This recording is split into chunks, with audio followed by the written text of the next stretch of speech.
We don't claim to be able to change the world. We just change people.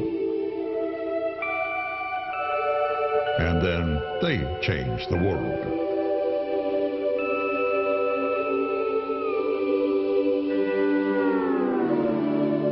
We're Texas.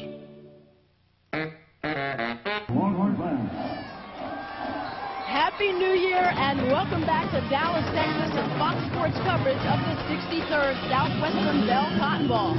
At the half, Texas leads Mississippi State 14-3. A sellout crowd of 68,000 saw a great defensive battle initially until Texas freshman quarterback Major Applewhite hooked up with Wayne McGarity, the senior, for 2 big TDs.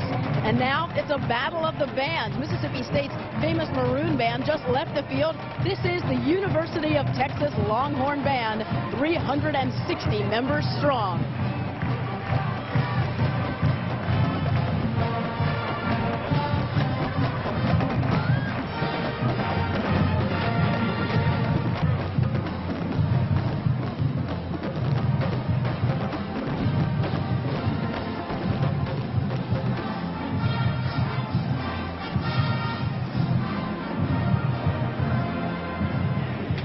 Hi again, everyone. I'm Susie Culver. Now, we weren't the only ones up early on this New Year's Day. Let's quickly get you caught up on some other bowl action around the country. We'll start in Florida, the Outback Bowl in Tampa, Florida. Kentucky's Heisman finalist Tim Couch taking on Joe Pa's tough Nittany Lion D. First quarter, Couch back to pass, rolls left and lets it fly deep. Lance Mickelson hauls it in the end zone for a 36-yard TD, 7-0 Kentucky. Couch now out of the shotgun, swings it out to Anthony White. Watch this move. Leaves Derek Fox looking, takes it in 16 yards. Now Penn State trying to get something going. Kevin Thompson goes long to Joe Nastasi. A 56-yard score in the second quarter to make it 14-10. More Lion D. Couch goes back, looking over the middle. Picked off by Anthony King. King's second interception of the game. It led to a field goal. Kentucky up 14-3. Across the state to the Gator Bowl.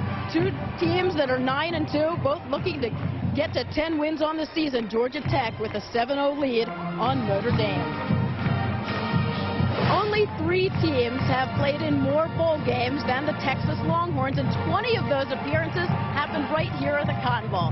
When we come back, some of the greatest memories of those Texas Longhorn Cotton Bowls, courtesy of the legendary coach of Texas, Darrell Royal. Like the controversial matchup with Bear Bryant's Crimson Tide in '73 late in the game, Bama leading. An official misses an out-of-bounds call. Texas quarterback Alan Lowry scores.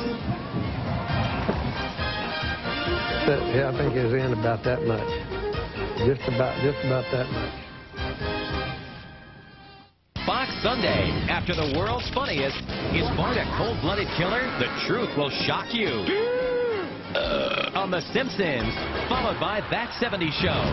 Then, on an all-new episode of The X-Files, what kind of monster steals the unborn? This isn't an X-Files. Scully, this is a classic case of demon fetal harvest. You're not suggesting that he is himself a devil?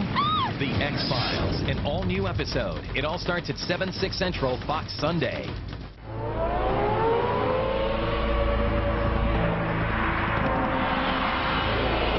This is your chance. Maybe your only chance. And you know it. Adrift on a sea of fear. Trying to stay focused. Scared. Alone. Tired. Knowing if they see it in your eyes, you've already lost. Super Bowl 33 on Fox. The world's most amazing people aren't only on Guinness. 1 hour earlier, meet the man with the most narrow urethra. Have you been having trouble baby making? Is it because of that skinny pipe in your thingy? And the men who will drink anything. I'm willing to drink beer you sat on. I'm just not willing to reach for it. King of the Hill at 8/7 Central, Fox Tuesdays. Charlie Sheen, Kiefer Sutherland, and Chris O'Donnell in The Three Musketeers, tonight on Fox. Mississippi State, one of America's top 100 research universities, provides leadership in scientific agriculture. Our researchers work with corporations such as Monsanto and Delta and Pineland to design genetically improved cotton that protects itself from insects and resists disease. Mississippi State biotechnology research reduces the need for chemical insecticides, and that benefits farmers and the environment. Mississippi State University, providing leadership for the 21st century.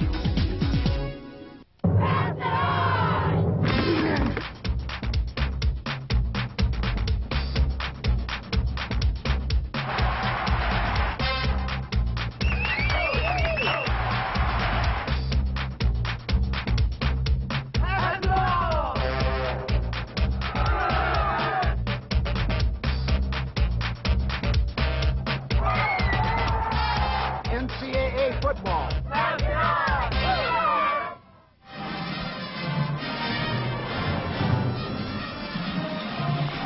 And welcome back to Fox's coverage of the Southwestern Bell Cotton Bowl, currently being treated to kind of an eclectic medley, courtesy of the Texas Longhorn Band.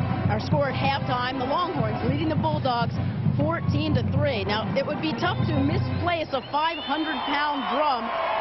It's nicknamed Big Bertha. It's the world's biggest bass drum. It's usually the featured attraction of the Texas Longhorn Band.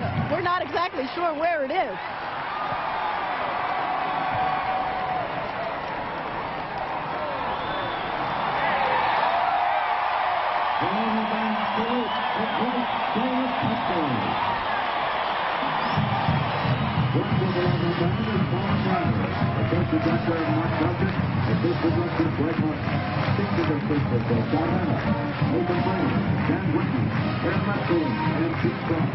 Few people know the sights and sounds of the Cotton Bowl better than legendary Texas coach Darrell Royal, who, by the way, got his start in coaching at Mississippi State in 1954. He used shrewd innovation and a youthful charm to lead his Longhorns here 10 times from 1960 to 1974. Dallas truly was a second home to Bevo, Big Bertha, and the Horns. When you went to the top, you played in the Cotton Bowl. And that was the ultimate, to play there. In the '64 Classic, Coach Darrell Royal had his undefeated Texas Longhorns primed for their greatest challenge, a showdown with #2 Navy and its Heisman Trophy winner, quarterback Roger Staubach. We were #1, they were #2. How much more billing do you need? The hardest thing we had to do was corral Staubach and his maneuverability. Our defense was able to keep him contained and stopped him from reversing his field all the time. Staubach was held to an astounding -47 yards rushing as Texas thrashed Navy 28-6 to seal its first national championship. By 1968, the inventive Royal and his staff developed a funky-looking Y formation called the wishbone. The run-oriented set revolutionized college football. We tied our first game, and we lost our second game. So now people are saying, what is this weird-looking formation, and what are you doing? And lo and behold, we won 30 in a row after that. So the wishbone was good. The fact that you won a tough one, for a team to be behind 14-0, and then not to lose its cool and to go on to win, that proves you to be #1, and that's what you are. President Nixon proclaimed Texas his national champion after the Horns defeated Arkansas in the shootout. Enter Notre Dame. The 1970 Cotton Bowl would be the Irish's first bowl game in 45 years. But they had a no-bowl policy that they broke. I think they broke it because we were ranked #1. And they didn't come in here without some talent. If you remember, Joe Theismann was their quarterback, and they had a receiver named Gatewood that could play. The Irish led 17-14 late in the game, setting up one of the most famous drives in Horns history. I remember it was such an excruciating drive because we were barely making first downs, and that clock was going like that. And we had a 4th and short yardage, and James Street sprinted out to his left and threw to Cotton's Fire again. Kind of low pass, sliding catch that Cotton made gave us the first down, and a guy named Billy Dale was in at right halfback. He took it in for the score. Texas hung on for its second national title, but in the rematch a year later, the Irish returned the favor, ending the nation's longest winning streak at 30 games. The Horns would play in 6 straight Cotton Bowls from '69 to '74 as Royal matched wits with the game's great coaches in consecutive years. The press asked me, said, well, do you get tired coming to the Cotton Bowl? And I borrowed from a songwriter friend of mine that said, too much ain't enough, and like as not, never will be. From the mind and mouth of Eddie Murphy. Mother Mary and Barry. Oh! Well, it's officially hit, folks. We just heard Prince's 1999 by the marching band. That means I've been dreading this for 12 years. How many times do you think you'll hear that today? I know, and we can call him Prince. As you look at the halftime score, it's 14-3. The Longhorns up by 11. We can call him Prince because he was Prince when he wrote that song. He was also dreaming when he wrote that song. The artist formerly known as. And Mississippi State's defense is the defense formerly known as that aggressive group, because and they started off the game and they were attacking. They were going after him and blowing things up. And then Applewhite hit a few passes deep, and that softened them up now. They've been coming out of their attack mode. Now they've got to get back to that to give themselves a chance. The corners have to cover a little bit better, but they've got to get that pressure and blow things up. And again, it points out what you brought up at the beginning. The difference this year for Texas is Major Applewhite. Yeah, it sure has, because you can stop Ricky Williams and you can get after him and be aggressive, but you can't control what happens with the quarterback and what he does under pressure. Folks, as part of Southwestern Bell's commitment to higher education, the participants in the Southwestern Bell Kicking for College contest convened yesterday in downtown Dallas, trying to kick field goals for a possible $40,000 in college scholarship money. The finalists were selected at random, and when the smoke cleared, one contestant remained.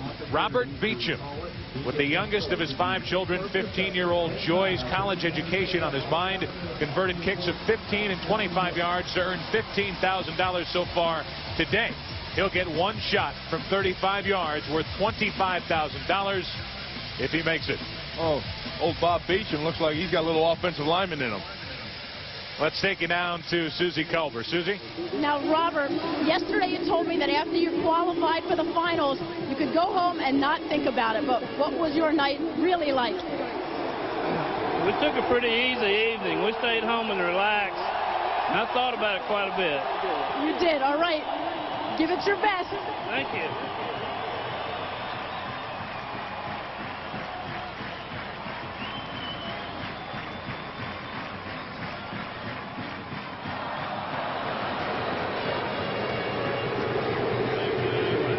Well, a good try, but maybe like your wife Gwen said, you should have practiced. Yeah, a little bit. Thank you. Not all bad news. No, not at all. You will get an additional $10,000 from Southwestern Bell. Thank you very much.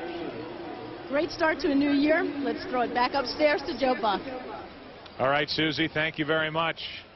I'm going to go out on a limb and say he wasn't ready for that kick. He didn't practice for the wet field. He did not. Let's take you down to the locker room and Ron Pitts. All right, thanks a lot, Coach. You're down 14-3, giving up some big plays defensively.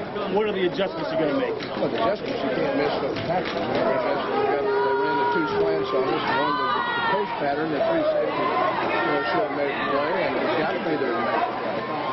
Reverse set, we had opportunities to make some plays. We ran the post, we didn't make it. But we can't miss tackles. That's the biggest thing. That's the big thing. Matt Wyatt's in, Mattkin's out. What do you expect from him now in the second half? Well, we're going to start Matkin back, and we're going to move the ball and do some things with it. Okay, what was the reason for pulling Matkin out for that series? Well, we just didn't play well. You got to have a quarterback that's going to execute and play well. We felt like taking him out, letting him work a little bit. Okay. All right, Coach, thanks a lot. All right, back to you guys. All right, Ron, thank you very much. A look at Wayne Madkin, who will get the start in the second half. Our Ask the Teams, sponsored by Southwestern Bell Internet Services. The question, is Ricky Williams a lock to be the first draft pick in the NFL draft? And that's from Kyle Lobner of Woodruff, Wisconsin. And I think it's a good question, but it's almost impossible to answer only because you don't know what juniors are coming out. If Couch doesn't come out, then it's a lock. Yeah, well, being a lock is a tough thing to say. Now, would I go take him as the first pick? Yeah, I would, because I'd want a running back to get a running game going and build around it and develop a quarterback or bring in a veteran quarterback. But there's so many things out there. And then don't forget, what happens between now and draft days, all those combines, they find all kinds of things wrong with you. And then they don't like this, they don't like that, and some guys go up and some guys go down, and that's the key. So a lock, no, but definitely a top 5 pick. When you look at the list of teams ready to draft, Cleveland gets that first pick, and there's the question: do you start your franchise with a quarterback and Couch, or do you pick the running back? If it's me, I go with a running back. Number 2 is Philadelphia, who, well, they could use a lot. Kicking it off, Texas picking it up, Pig Prather. Pig Prather for Mississippi State. He takes it to the 25. And that's where the Mississippi State Bulldogs will start to begin this second half of the 63rd annual Southwestern Bell Cotton Bowl Classic. Take a look at our first half stats brought to you by Coors Light. And we highlight the passing yards, the combination of Applewhite to McGarity. Well, that's the difference. And over on the other side, the Bulldogs, see, they don't have any passing yards. And they weren't able to make plays there. And because they can't pass, you see the 1 for 6 on third down conversions. They can't keep the ball and sustain drives and move down the field and score. And that's really been the problem so far for Mississippi State. They can't pass, and Texas can, and that's also the difference on the scoreboard. 14-3 Texas, and the toss to James Johnson. Over the left side, Cedric Woodard brought him down. Well, what you have there, you watch on the defense. Watch the defensive line up here. See who they got here? They move everybody out. They move Woodard out to tackle right there, number 50, and they bring in 73, Sean Rogers. Now, that's the big front. That's the big bodies, because they take J.J. Kelly out because he's only 237 pounds, and he's a little bit light. So they bring in Rogers, who's 305, and they slide Woodard out. He's about 280, 290. They slide him out to end. A little bit more beef up front, and they've got the same front again. Johnson has had a 103-yard day after losing 2, second down and 12. The throw behind his receiver, looking for Matt Butler. And in the pile of players defensively, Quentin Jammer and Donald McCowan, along with Tony Holmes. Now, I think what you do with Matkin is you bring him back in the game and you settle him down a little bit. They brought him out, you talk to him at halftime, and you try to settle him down. And also, you want more movement out of him. You see they got him rolling out and they're moving that pocket. I think with his speed, you try to use that speed as an asset. And then hope from that there's some blown coverages and he can make the obvious easy pass downfield. Also, I think you come out and use his speed and you run an option at this offense. They're playing a defense. They're playing a lot of man coverage that would take the defensive backs downfield. No support outside. Third down and 12 for Mississippi State. The throw is nearly picked off. Dusty Renfro got a hand on it and nearly caught it on its way down. Yeah, I don't think Matkin is seeing the whole field. I think he's overwhelmed by this whole thing. Watch the throw right here. Renfro doesn't have to jump very high to make a heck of a play, and that is a heck of a play for Renfro. Jeff Walker will punt it away for Mississippi State. Hodges Mitchell waiting deep for the Longhorns. Texas will get it back, up 14-3. Poor punt on a line, and Mitchell makes a couple of moves and is tripped up and brought down at midfield. That punt was nearly blocked. Another collision with the punter, no flag, and Mitchell brings it back to midfield. That Texas defense stepped up to the occasion. Look at all the guys' heads. You know, that's the college thing, is you do everything together. You come out for the coin toss together, you hold hands on the sidelines, you shave your heads together, you're in the same dorms. You know, that's college in a nutshell. Dusty Renfro, who was in the picture, said yesterday at the luncheon, he's an academic All-American. The haircut helps because it lets my brain breathe. So maybe his teammates listen. And here they are showing very strong defense and getting a solid game at worst out of their red-shirted freshman quarterback, Major Applewhite, who changes the play at the line. I'll have to shave my head next year. Here's a give to Ricky Williams over the left side, breaks the tackle of Edward Smith and winds his way to the 46. Brought down by Kendall Robertson, down to Ron Pitts. All right, Joe, injury report from Mississippi State. Kevin Prentice, he is out, could not bend his elbow. He won't be able to go. Kenwan Smith, he's going to try it here. And Matt Wyatt twisted his hip. Not sure what's going to happen. We heard Jackie Sherrill say that Matkin would come back in. Just interesting, coming out of the Texas locker room to show you how confident they are. They were chanting, "Whoop, it's on now." Back up to you, Joe. There's a look at Kenwan Smith. Ron, he is back in the lineup for Mississippi State. 2nd down and 5 after Williams got 5. Applewhite down the field. McGarity makes the catch inside the 40. Has a Texas first down. Brought down by Robertson. The pass complete to number 8. Yeah, Applewhite's having himself a nice game, you know, and we talked about that offense and the balance of the offense. He finds McGarity again. McGarity is really working on Robertson. There's just a quick in, and the thing about it is Applewhite's been under pressure. You know, you can talk about those guys downfield beating and getting open and the things they do, but you still got to get the ball there. And that's what Applewhite's been able to do. Both starting receivers out of the lineup, so you expect the run, and you get it with Ricky Williams. Up the middle of the field. Ricky Williams, touchdown, Texas. Yeah, he hit a little Heisman there. You see the Heisman? I saw that. He gave the Heisman. A 37-yard touchdown scamper as the Longhorns begin to pull away.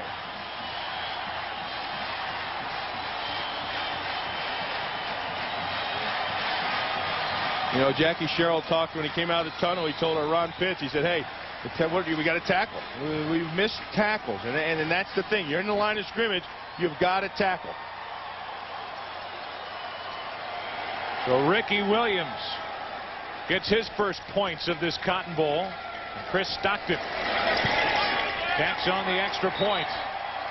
Penalty flag right at the end of that play.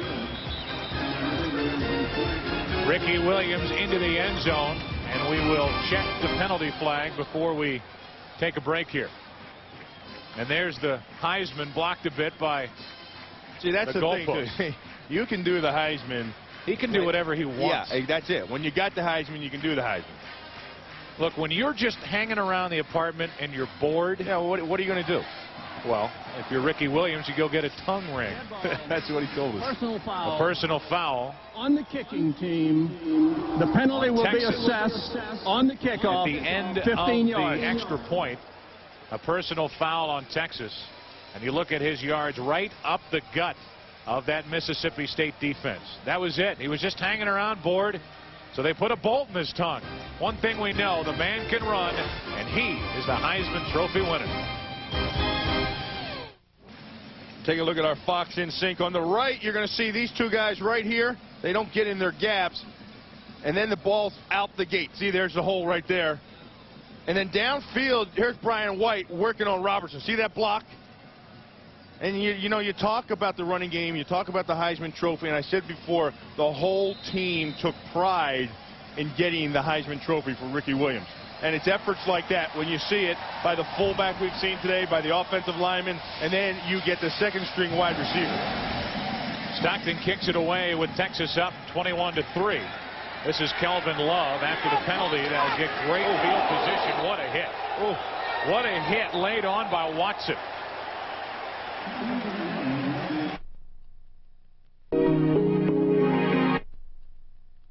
We'll tell you again that Sunday, the road to Super Bowl 33 on Fox begins with a classic NFC matchup.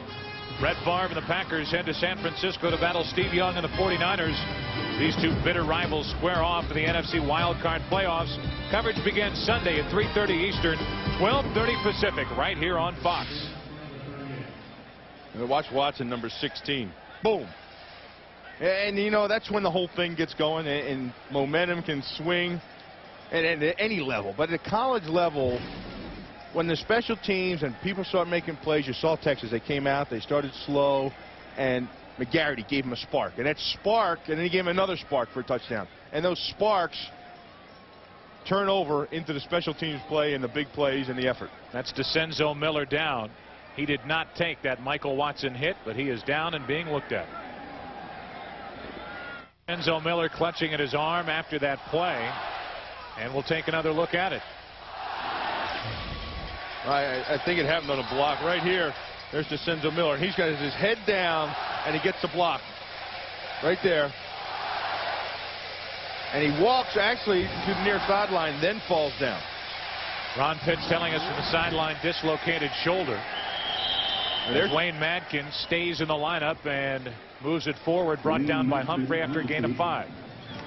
That's the option. That's what we talked about. His speed, you bring in the quarterback. And for Lim Amadei, what he has to do, the offensive coordinator, is be patient, because you're down and you don't have a quarterback that can drop back and throw the ball. It hasn't been effective for you. So you have to be patient and stay with some things and create some things and pick and choose when you pass. 2nd down and 5. James Johnson on a delayed handoff. Falls forward, is short of a first down by about 1.5 yards. Got 4 and brought down by Quentin Jammer.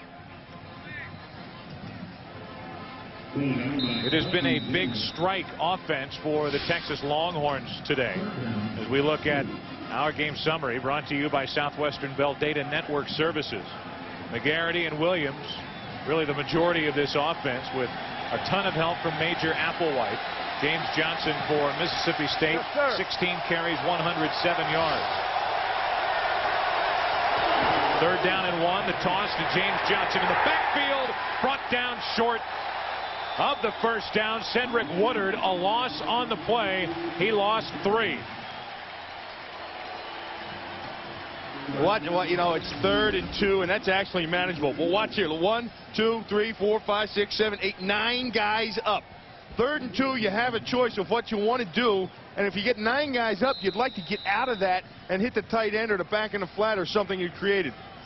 That swarming defense of Texas was up there, and they were ready for the run, and that's what they got, and they did what they wanted to. Jeff Walker, another punt for Mississippi State with Hodges Mitchell deep for Texas. Another good punt from Walker. The fair catch called for by Mitchell at the Texas 12-yard line. And now some tempers start to flare here. As these two start to mix it up. Texas gets the ball back in just 1 point. It has been the big play offense for Texas. They have yet to run a play inside the red zone. All new Sunday. What kind of monster steals the unborn? Nominated for 3 Golden Globe Awards, including Best Dramatic Series. The X-Files, an all-new episode Sunday, 9 Eastern, 8 Central on Fox. Just to say again, if we're talking about the X-Files, as we look at X-Men, Texas has 21 points today, and they have yet to run a play inside the Mississippi State red zone. Major Applewhite and crew back to work from their own 13-yard line. It's Ricky Williams up the middle again. Another enormous hole, and he is to the 25 with a Texas first down. And that's right in the middle. And if you recall back and you think, they weren't having those runs early in the first quarter. Watch that block right there. That's Kenwan Smith, who's getting blocked by Russell Gaskamp, and Smith playing with the sore ankle he had sprained. They didn't have those runs in the middle, Joe, early in the first quarter when Kenwan Smith was playing healthy. And since then, he came out and his backup's been in there, and he's come back in hurt, and that's when all the big runs have been coming right up the center. That was good for a gain of 13. Ricky Williams off the right side. Cornell Menifee met him. He had friends with him, along with Larry Campbell, a gain of just 3.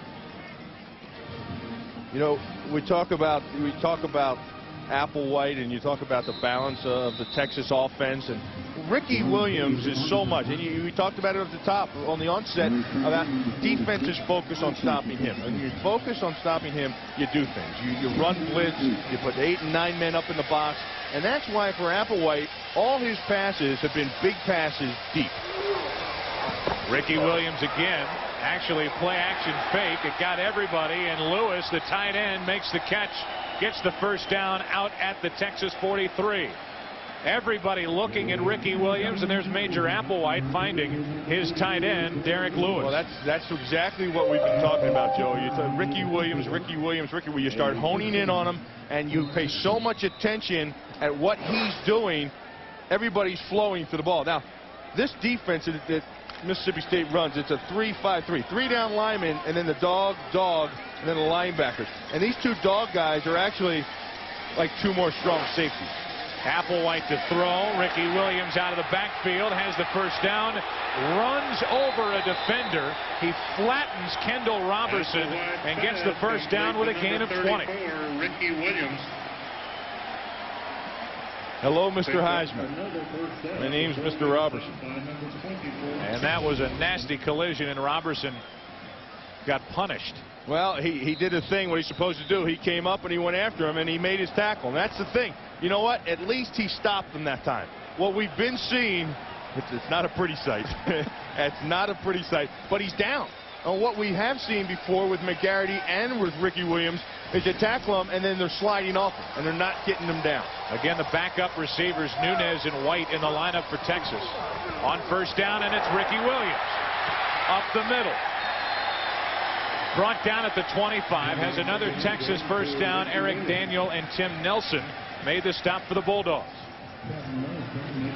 You know, you start fearing him, and now the mystique kicks in because everybody knows. Watch Nelson come on. Why he breaks down. He breaks down about 5 yards away from Ricky Williams. And you've got to get up right up on top of him. And that's, you start getting the yards and you start seeing it. Now you're playing. Now the whole mystique thing sets in, and you realize what Ricky Williams is all about. That is the fullback, Ricky Brown, and he is met at the line of scrimmage, thrown backward by Nelson and Barron Simpson. He just got 2. Ricky Williams looks a little tired right now. I think in more ways than one. As Joe Lee Dunn told us, he was hoping he might be tired because all those banquets he's been to in the last month. I just say it again because Joe Lee Dunn said, look, we're going to try to slow him down. And we're going to hope that he's tired because he's been to a lot of banquets. Yeah, been to a lot of banquets. You know the guy is pretty doggone good when you're hoping he's going to be tired from all the banquets he's been at. Second down and 8. If that's all you can hope for, that's saying a lot about the guy carrying the ball. Applewhite falls down as he goes back, dropping back, and then as Ashley Cooper spun him around, the Texas crowd didn't like it.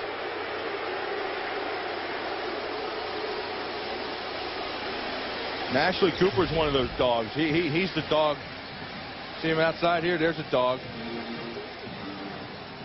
And what, now they're bringing people. See all the guys they're bringing here? Watch Ricky Williams step up here. Boom. Oh, and that's, you don't think the pro scouts love to see that?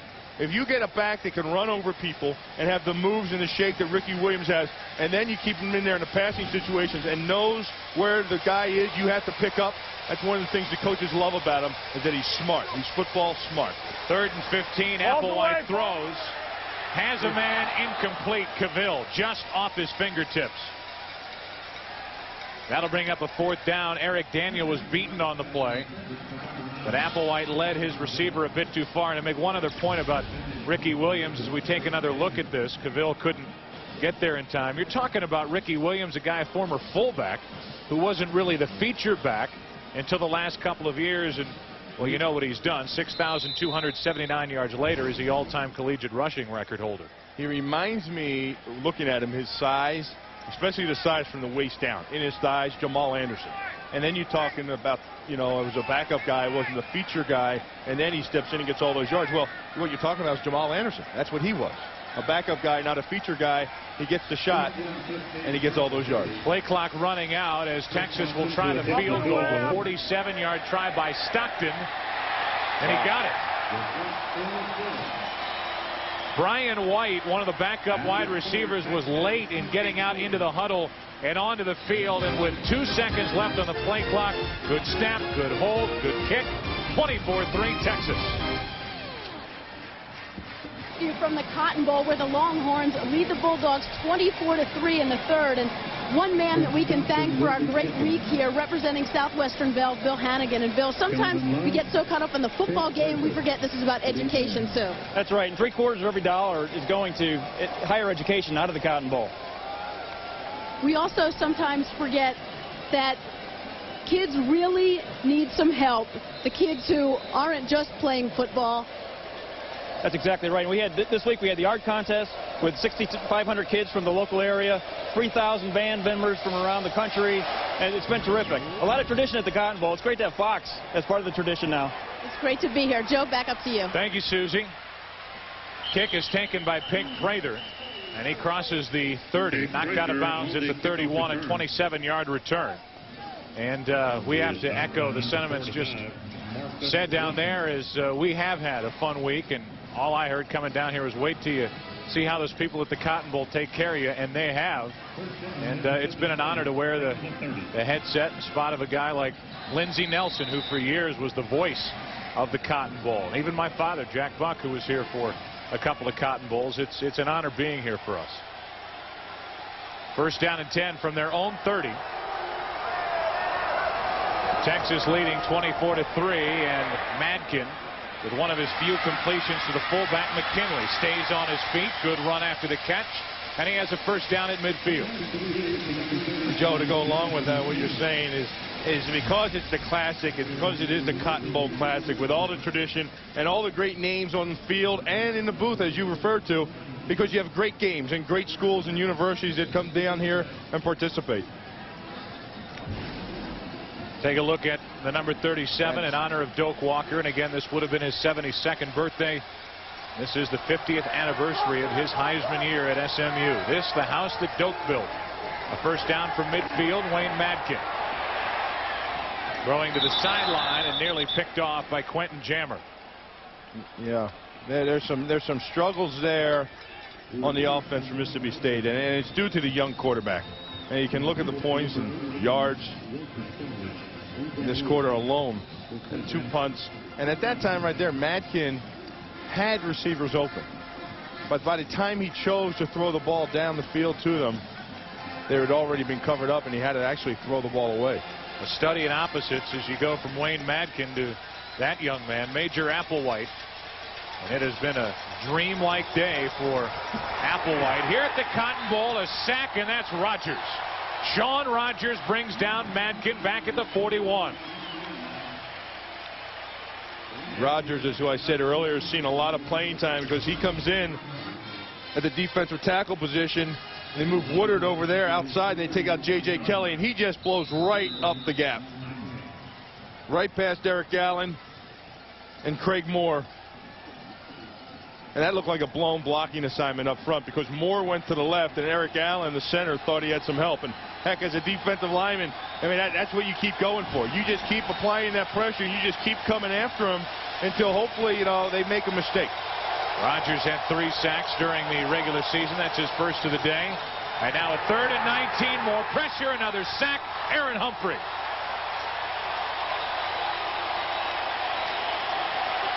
We talked about the momentum earlier. You could feel the swing, and I've said it before, and in college sports, you can really feel it as it changes. As it goes back and forth, you get the sense while you're sitting here watching it, more so, I think, than any other level. There's Humphreys leading the charge, and he shoots an inside gap.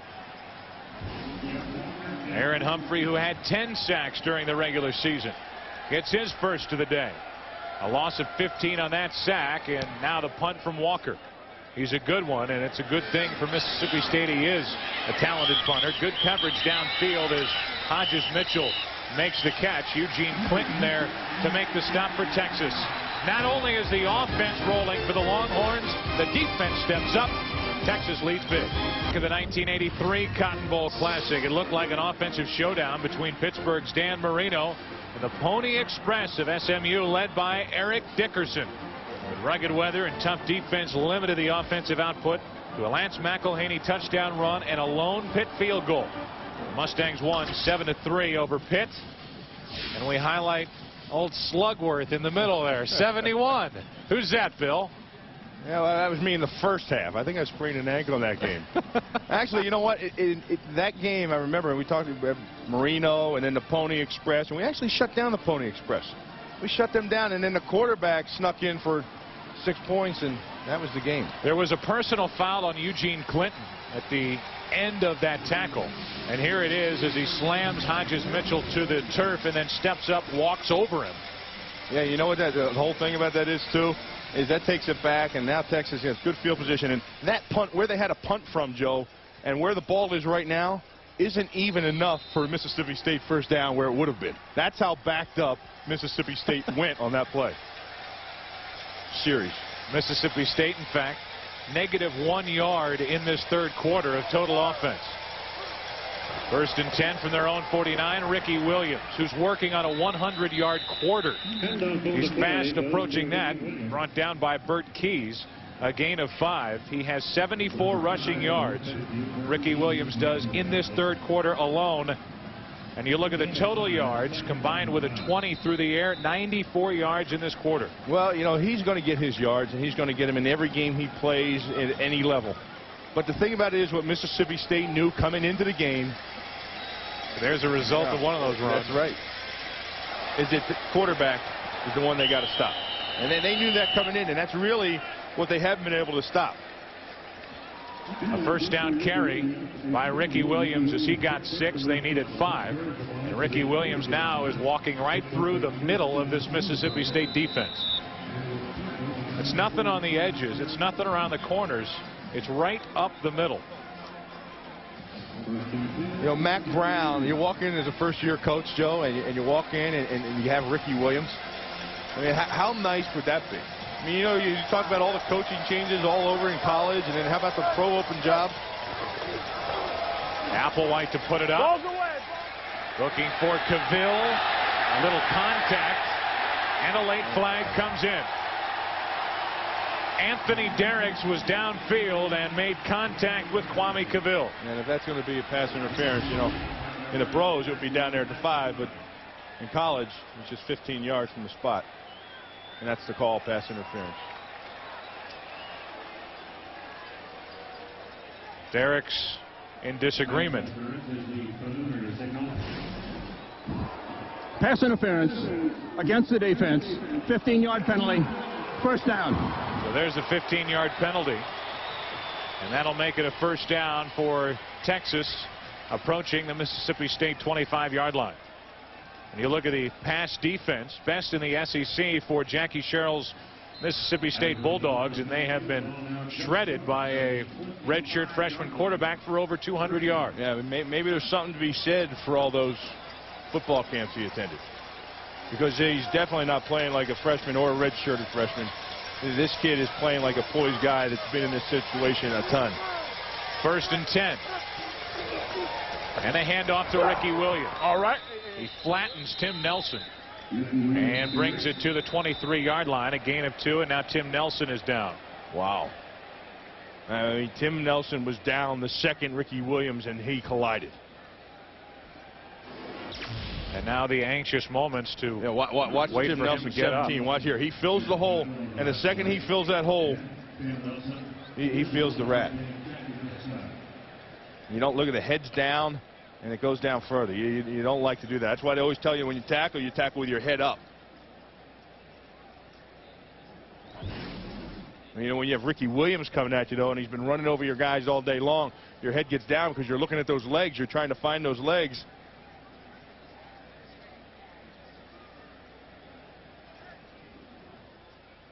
Well, the anxious moments here at the Cotton Bowl, and we look at trying to stop Ricky Williams, the first defender, tackled by the first defender 8 times, and then you see him working his way down. 20 missed tackles, and isn't it a relief and wonderful to see Tim Nelson get up and walk off? Well, he looks like he needs some help walking off. Obviously, he looks like he's completely out of it. But when you consider the alternative with the head down running into Ricky Williams, sure, that's great. And you know, the thing about it is also on this defense is that most of these guys trying to tackle Ricky Williams are averaging probably around 225 pounds. That's the linemen and the guys outside and in the backfield as well. Toss to Williams running right. Has a lane. Down to the 5, lowers his shoulder and knocked out of bounds at the 2 by Robert Bean. You know how we had all those vignettes about all the great Heisman Trophy players that played here, and Doak Walker and his highlights. Well, 20, 30 years from now, this is it. This is the Ricky Williams show, and this is Ricky Williams Cotton Bowl. I mean, he's doing it every which way a running back can do it. He's done it with speed, he's done it with power, and he's done it with moves. Doak Walker, who was 5'11", 175 pounds, a bit different Watching Ricky Williams move down the field, forced out of bounds at the 2, and Williams with 177 yards rushing on the day. Will they give it to him? Let him punch it in for the Longhorns? Why not? Oh, touchdown, Texas!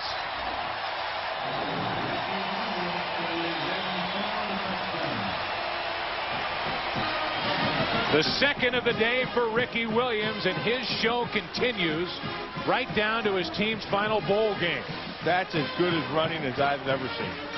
Period.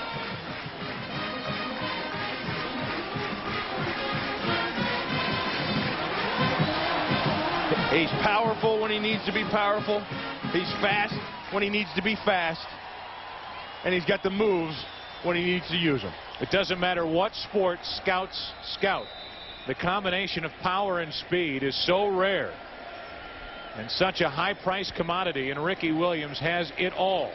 Chris Stockton to tack on another extra point. And it is turning into a blowout here at the Cotton Bowl with 2:42 remaining in the third quarter. All of a sudden, it's 31-3 Texas, and the Longhorns have scored 17 points in under 10 minutes in this quarter.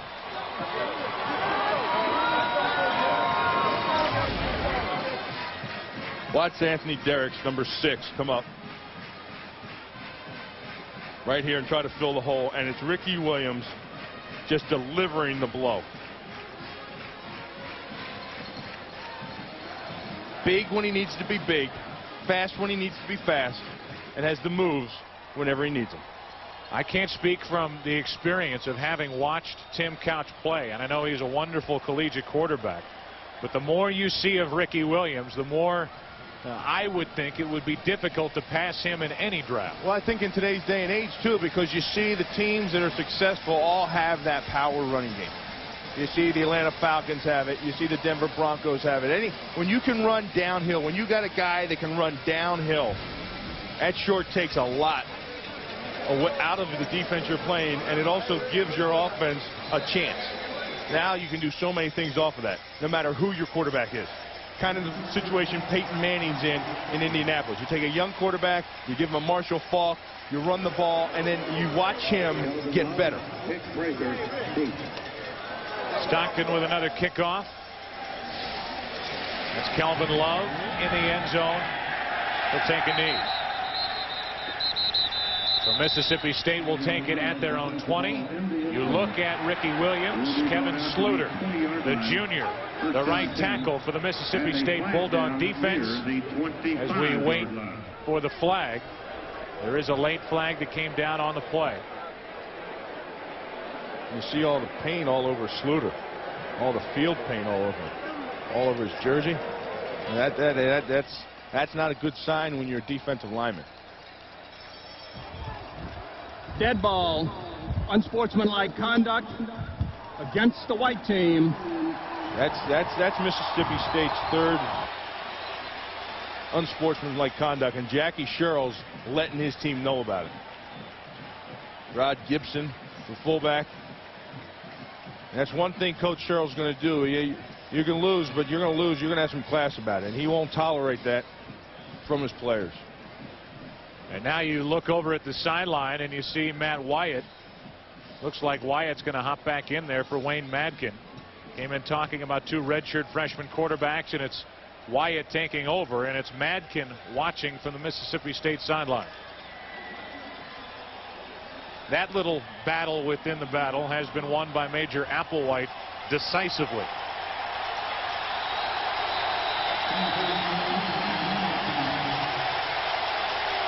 From their own 10-yard line, a first down for the Bulldogs, down by 28. James Johnson, who has run hard all day, much to his credit. He hasn't quit. Let's go down to Ron Pitts on the Mississippi State sideline. Ron? Joe Buck, bad day for Mississippi State with the score, worse with injuries. 4 players out total. Tim Nelson, you just saw him come off. He's got a mild concussion. Kendall Roberson, he went out earlier also with a mild concussion. Back up to you guys. All right, Ron. And there's a look at Tim Nelson with the ice pack on the neck. Roberson was run over by Ricky Williams. running out of ice on that sideline for Mississippi State. 2nd down and 7. Wyatt to throw, and he hits the tight end, Reggie Kelly. Good play by Quentin Jammer, and the Bulldogs will tell you, we need to get the ball more to Reggie Kelly, and they really haven't done that today either. Reggie Kelly's a pretty good tight end, and the reason you're not able to get the ball to a tight end is when you have a good running back in Johnson, a lot of teams stack that line of scrimmage. You get a lot of traffic up there around the box area. There's an extra body or two in there, and that's the area that the tight end normally works. So there's so much traffic in there that the tight end can't get in there to work, and the result throughout the course of a season is not very many catches. But Reggie Kelly is going to be a pro. He's going to be drafted a 2nd or 3rd round draft choice, I believe. Now 3rd down and 2. James Johnson over the right side, fighting for the 20, did not get there, and therefore is short of the 1st down. Dusty Renfro, Donald McCowan up from the safety spot to help on the tackle. A nice flow by Renfro. Right now, Mississippi State is going to check in another tight end and go for it on 4th down on their own 19. Well, you figure what the heck here, I guess. You're down by this much. It's 4 down, but they don't get it here. And this Texas defense has been playing inspired. You get some points at your back, it's easy to do. 4th and 1. James Johnson didn't get it. Texas takes over. Dusty Renfro, the senior, there to put an exclamation point on the end of this one as we wind down the 3rd quarter in the Cotton Bowl. That's the thing. You can feel it. You know, you get those points at your back, and your defense just feels confident to go ahead and play and let everything hang out. Watch Renfro, number 60, fill the hole along with Woodard, Rogers, Babineau, all the guys are there. And that's what happens when you have that kind of lead, that kind of cushion. You play and you let it all hang out. What an end to that series for the Texas